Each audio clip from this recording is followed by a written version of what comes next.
Groupe Peloux, l'immobilier bien plus encore présente. Le Grand Matin Week-end Sud Radio. Osez investir, Thomas Binet. Bonjour Thomas.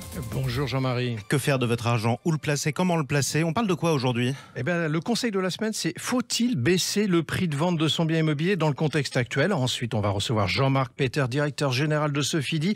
Et on va parler placement, société civile de placement immobilier et commerce. Et notre innovation de la semaine pour terminer notre émission, c'est comment se faire accompagner par un architecte pour la visite d'un bien immobilier en vue d'un achat. Ça, c'est une très bonne idée d'ailleurs. Allez, tout de suite, c'est parti. AFR Financement Parole de Lyon présente Osez investir, le conseil de la semaine. Effectivement, si on a envie de vendre, on ne sait plus à qui et à quoi s'en tenir. Est-ce qu'on doit s'attendre, Thomas, à une baisse des prix de vente des biens immobiliers? Alors d'abord, Jean-Marie, on va évoquer le contexte. À date, sur une année de lycée, les ventes sur le marché de l'ancien ont baissé de 8,1% sur un an, amenant le marché au niveau d'avant Covid. Alors en soi, ce n'est pas un drame, sauf qu'au-delà des chiffres, c'est toujours la tendance qu'il est bon d'observer. Alors, qu'est-ce que vous dire par là?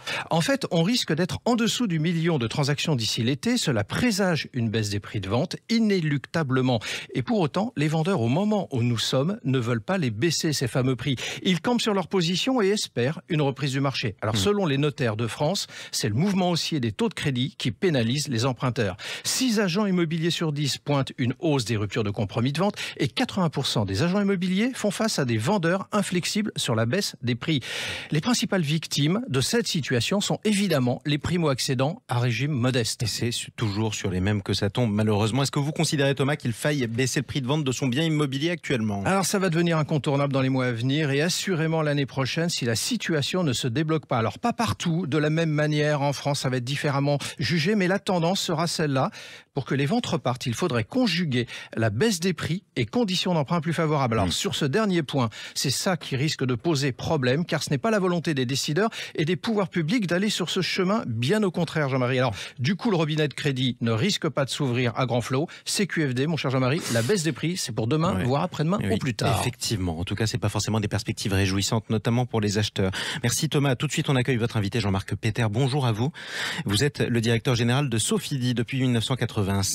Sofidy conçoit et développe des produits d'investissement et d'épargne orientés principalement vers l'immobilier, de commerce et de bureaux. Vous avez un portefeuille, Jean-Marc Peter, qui représente 8,7 milliards d'euros et qui est composé de 5000 actifs immobiliers. C'est considérable. Vous êtes l'invité de Thomas Binet. Bonjour Jean-Marc Peter. Bonjour. Merci d'avoir accepté notre invitation. Alors, Jean-Marc Peter, on vous reçoit aujourd'hui dans un contexte très anxiogène économiquement et très complexe pour le secteur de l'immobilier. On va s'intéresser dans un instant au marché des sociétés civiles de placement immobilier pour savoir si c'est un bon placement pour les Français qui nous écoutent et plus particulièrement au secteur du commerce dans lequel vous êtes présent. Mais avant, je voudrais vous entendre sur un autre sujet. C'est comment jugez-vous justement, moi j'ai évoqué une situation anxiogène économiquement, comment de là où vous êtes, vous la percevez, vous l'estimez? Effectivement, avec la hausse des taux et l'inflation, la situation n'est pas folichonne. Pour autant, il y a un certain nombre de signaux qui ne sont pas forcément mauvais. Il est possible qu'en Europe et singulièrement en France, on évite une récession dans les mois qui viennent. Le chômage est au plus bas en France et en Europe, et on constate aujourd'hui des baisses de prix de l'énergie et des matières premières. Donc c'est une situation contrastée, un peu anxiogène, mais avec des éléments quand même relativement rassurants. Et un peu de ciel bleu derrière les nuages, c'est ce que vous voulez nous dire? Après la pluie, le beau temps. Et ça. Jean-Marc Peter, on va parler donc des SCPI, on va venir sur votre secteur, société civile de placement immobilier. Comme je le disais, on est porteur de parts, c'est ça le concept, on n'est pas propriétaire directement d'un bien immobilier pour faire rapide. Comment va ce marché en 2023 ? 2023, est-ce que c'est une bonne année, un bon cru ? Alors oui, en 2023, l'immobilier c'est évidemment une classe d'actifs qui est risquée. Pour autant, l'immobilier protège de l'inflation. Évidemment, si l'immobilier est bien placé et dispose d'une capacité de faire passer l'inflation au travers de l'indexation dans les baux. Et donc, à la faveur de cette indexation des baux, en toute logique, et c'est ce qui semble être le cas dès à présent, alors qu'on a commencé une bonne première moitié de l'année, les rendements des SCPI pourraient augmenter du fait justement de l'effet inflationniste sur les loyers. Alors ce qu'il faut rappeler, Jean-Marc Peter, c'est que l'année 2022, c'est une année quand même des records dans le domaine de la SCPI, parce que je vais quand même donner des chiffres à nos auditeurs, c'est 16 milliards d'euros de collecte, 16 milliards en 2022. Et alors, pour que les gens se rendent bien compte de ce que ça signifie, c'est qu'en 2000, il y a 22 ans en arrière, on avait collecté 500 millions d'euros. Donc c'est un bond dans cette classe.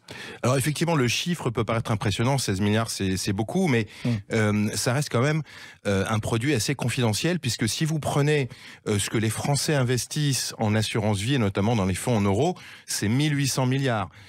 Donc les SCPI, si vous voulez, c'est 100 milliards, donc c'est 5% de l'investissement des Français. C'est plus confidentiel. Mais c'est une belle dynamique.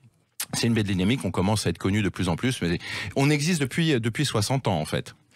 Jean-Marc Peter, on va parler du domaine du commerce parce que vous êtes très présent dans ce domaine-là et c'est un domaine quand même assez intéressant pour les Français aussi qui nous écoutent. Est-ce que le commerce s'en sort depuis la Covid? Parce qu'on a été très inquiets. Il faut savoir quand même que pendant la Covid, il y a eu des aides aux commerçants, entre autres sur les loyers, quoi qu'il en coûte, etc.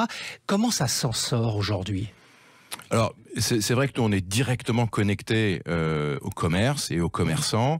On constate qu'effectivement, pendant la Covid, il y a eu beaucoup d'aides qui ont permis à l'essentiel des commerçants de traverser ces crises. Et ensuite, les commerçants ont bénéficié du retour à la vie normale avec une soif de consommation qui a été nourrie par l'épargne importante qui a été constituée par les Français.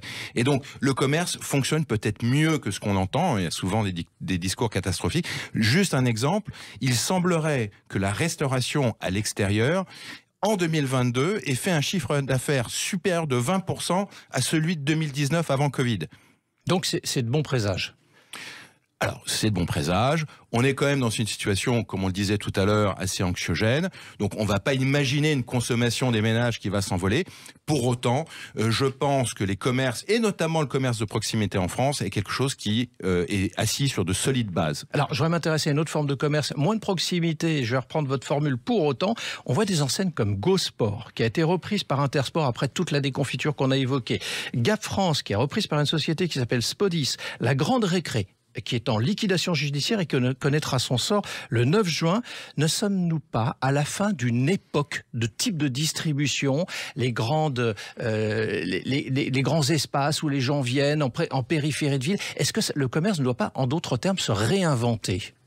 Alors, toutes les classes d'actifs et toutes les activités sont en perpétuelle mutation, c'est le sens de l'histoire. Mais il y a une concentration actuellement quand même. Il y a une concentration, mais vous citez par exemple Intersport et GoSport. Aujourd'hui, les enseignes de sport font des chiffres d'affaires incroyables et prennent des parts de marché sur d'autres activités. Je ne parle pas de casino. Casino est en train peut-être de trouver une solution à ces problématiques qui, je le rappelle, sont des problématiques qui leur sont inhérentes de l'existence peut-être de trop d'endettement. Oui, mais Jean-Marc Peter, on est d'accord, il n'y a pas de solution s'il n'y a pas de problème. Oui, tout à fait. Il n'y en a pas besoin. Alors, lorsqu'on considère ce sujet, il y a trois sujets. Il y a effectivement, il y a l'activité du commerçant, il y a le commerçant lui-même qui peut être bon ou mauvais, et il y a l'emplacement. Et l'emplacement, c'est clé, si vous voulez. Nous, on achète des emplacements, on achète plus des emplacements que des commerçants et des locataires. Si l'emplacement est bon, vous allez trouver nécessairement un nouveau preneur qui pourra avoir une activité différente. Alors, on arrive au terme de notre échange de ce matin. Pour un auditeur qui nous écoute, qui est porteur de parts de SCPI, est-ce que vous avez un conseil? Est-ce qu'il faut qu'il garde? Est-ce qu'il faut qu'il s'engage encore plus longtemps? Est-ce qu'il faut qu'il développe son portefeuille? Alors on imagine un peu votre réponse, mais objectivement, on est sur Sud Radio, on parle vrai. Est-ce que c'est une classe d'actifs sur laquelle il faut aller aujourd'hui, très concrètement? Alors oui, j'en suis convaincu. Vous savez, les SCPI, la pierre papier en général, ce ne sont pas des outils de spéculation de l'immobilier pour faire de l'immobilier où on investit le lundi et on vend le vendredi. C'est des outils qui apportent des réponses à des problématiques patrimoniales de long terme qui sont avoir des compléments de revenus à la retraite, se constituer progressivement un patrimoine ou organiser sa succession. Et donc, que l'on investisse dans une SCPI il y a 10 ans, aujourd'hui, dans 2 ans ou dans 10 ans, finalement, les SCPI génèrent une performance moyenne de l'immobilier, lissent les performances et sont relativement stables dans leurs performances. Merci Jean-Marc Peter. Merci d'être passé dans le studio de Sud Radio et d'Oser Investir. Je rappelle que vous êtes directeur général de Sofidy. Une prochaine fois sur Sud Radio. Tout de suite, l'innovation de la semaine, c'est avec vous. Thomas Binet, vous allez nous parler d'une solution qui nous permet d'avoir recours à un architecte professionnel quand on veut acquérir un bien immobilier. C'est absolument ça, Jean-Marie. Ça s'appelle OK Sherlock. C'est une plateforme qui permet d'offrir les services d'un architecte qui vous accompagne lors d'une visite ou contre-visite. Il évaluera la qualité, l'état et le potentiel du lieu acheté. Alors concrètement, pourquoi avoir recours à ce type de service? Vous voulez faire tomber un mur porteur, vous avez un doute sur la conformité électrique, vous voulez déplacer une salle de bain ou une cuisine, entre autres, mais vous n'avez pas forcément toutes les compétences pour cela. Eh bien, le fait d'avoir recours à un architecte vous permettra d'avoir une vision globale sur l'état et les possibilités de futurs aménagements. Toujours se tourner vers les pros d'une manière générale, ça fonctionne comment ? Vous allez sur le site oksherlock.fr, vous réservez la visite en précisant le lieu et le moment souhaité. Un architecte vous est attribué pour la visite du bien. Le jour donné, l'architecte passe à la loupe le bien et vous établit un compte-rendu sous 48 heures. Évidemment, ça coûte combien ?